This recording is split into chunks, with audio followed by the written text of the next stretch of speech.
সোমবার মধ্যরাত থেকে বঙ্গোপসাগরে শুরু হচ্ছে ৫৮ দিনের মাছ ধরার নিষেধাজ্ঞা। বাংলাদেশি জেলেদের দাবির পরিপ্রেক্ষিতে এবার সমুদ্রে মাছ ধরা নিষেধের যে সময়সীমা সেটা ৭ দিন কমানো হয়েছে এবং এই সিদ্ধান্ত পটুয়াখালী রাঙ্গামালির উপকূলের জেলেরা আরও জানান নিষেধাজ্ঞার সময়সীমা বাড়ানোর সিদ্ধান্তে তারা স্বাগত জানিয়েছেন, কিন্তু খাদ্য সহায়তা নিয়ে তারা বিপদের মধ্যে আছেন এমনটা বলছেন, কারণ এখনও নিবন্ধনের বাইরে রয়েছেন বহু জেলে। বিস্তারিত কামরুল হাসানের প্রতিবেদনে। এবার ভারত ও বাংলাদেশের মাছ ধরার নিষেধাজ্ঞার সময় প্রায় একই। বাংলাদেশের জেলেরা জানান এবার দীর্ঘদিনের একটি সমস্যার অবসান হয়েছে। আগে ভারতের নিষেধাজ্ঞা প্রায় ৩৯ দিন আগেই উঠে যেত, এতে বেশিরভাগ মাছ ধরা পড়ত ভারতীয় জেলেদের হাতে। এবার আর সেই সুযোগ থাকছে না। বর্তমানে শুনলাম যে দুটো দল একসাথে অবরোধ দিতে আছে, আমরা জেলেরা অনেক গর্বিত। ভালো সানবিট সব দিবে সামাল। সানবিট ম্যাজিক প্রেস ডিশওয়াশিং এর মাথা ঘোরানো সলিউশন। এখন মাছ পোনা কম, আশা করি অবরোধের পর আমরা যদি নামি তাহলে অনেক মাছ পাবো। তবে নিষেধাজ্ঞার সময়ে কর্মহীন হয়ে পড়েন হাজার হাজার জেলে। সংসারের খরচ, ঋণের কিস্তি আর দাদনের চাপে জীবন হয়ে ওঠে দুর্বিষহ। এই সময়ে সরকারের পক্ষ থেকে জেলেদের জন্য বরাদ্দ থাকে খাদ্য সহায়তা।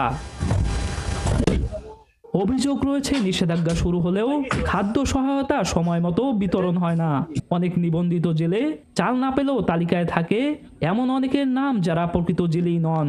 অবরোধ চলবে যে কয়দিনই, আমাকে তো বেকারি কোনো কাজ বাজ নাই, আর আমাকে জানলে কাম ছাড়া তো অন্য কোনো কাজও নাই। কিস্তি মিস্তি আছে, এনজিওর ঋণ আছে, অনেক সমস্যায় জানলে নাম পায়খানা পায়ে দিয়ে মোটরসাইকেল এলারা পায়ে দিয়ে ওই যারা ডিগ্রি করে হ্যাঁ এত কষ্ট করে যাবে তম জানলে নাম পাইনি। মৎস্য বিভাগ বলছে নিষেধাজ্ঞা মানলে মাছের উৎপাদন ও মজুদ বাড়বে, জেলেরা উপকৃত হবে। নিষেধাজ্ঞার সময় সহায়তার চাল নিষেধাজ্ঞার শুরুতেই বিতরণের উদ্যোগ নেওয়া হবে। 15 এপ্রিল হতে 11 জুন মোট 58 দিন এই সময় নিষেধাজ্ঞা জারি থাকবে। এই নিষেধাজ্ঞা চলাকালীন আপনার সাগরে কেউ মাছ ধরতে নামবেন না, এমনকি আশা করি পার্শ্ববর্তী দেশগুলা তারাও সাগরে মাছ ধরতে পারবে না।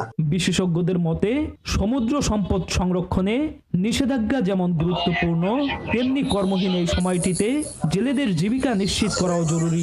কিছু জেলে এরকম আছে যে কিনা সেই জেলে পেশা পরিবর্তন করেছে, মারা গিয়েছে, বা সে মানে এইটাকে এই লিস্ট যেটা রয়েছে এটাকে আসলে হালনাগাদ করা দরকার। তাহলে আমাদের এই যে অবরোধ বা এটা আরো সফলভাবে আসলে পালন করা সম্ভব হবে। রাঙ্গামালী উপজেলায় নিবন্ধিত জেলের সংখ্যা 16,809 জন। এখনো অসংখ্য জেলে এই নিবন্ধনের আওতায় আসেনি। কামরুল হাসান, ৭১, রাঙ্গামালী, পটুয়াখালী।